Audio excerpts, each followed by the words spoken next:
Assalamualaikum warahmatullahi wabarakatuh. Sampurasun. Wilujeng enjing pamiarsa, patepang deui sareng simkuring pun Regina Aulia Sadiah dina program Warta Sunda. Nu nyajikeun informasi aktual jeung faktual. Aya warta naon wae dinten ayeuna teh? Mangga urang sakseni warta salengkepna.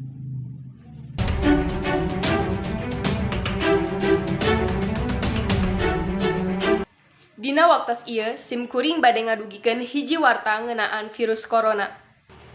Virus ieu awal kadeteksi di kota Wuhan, Cina. Dugi ka ayeuna di Indonesia, pasien COVID-19 atos hampir ngahontal angka 1 juta jalmi. Gejala sareng pencegahan virus corona. Aya sababaraha gejala jalma nalika kakeunaan corona nyaeta batuk, muriang, sareng sesak nafas. Tapi aya sababaraha jalma anu henteu ngabalukarkeun gejala naon-naon tapi ngagaduhan virus. Kusabab kitu, urang tira waspada ngeunaan kasehatan urang. Aya sababaraha cara anu kedah urang laksanakeun pikeun ngahindarkeun virus corona.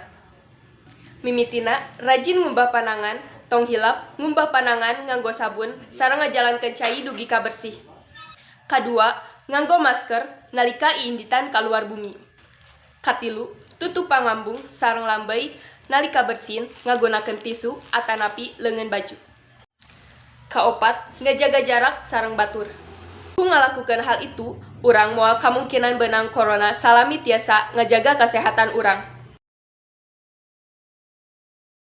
Pamiarsa, mung sakitu anu kapihatur ku program Warta Sunda dinten ayeuna. Simkuring Regina Aulia Sadiah pamit undur. Wassalamualaikum warahmatullahi wabarakatuh.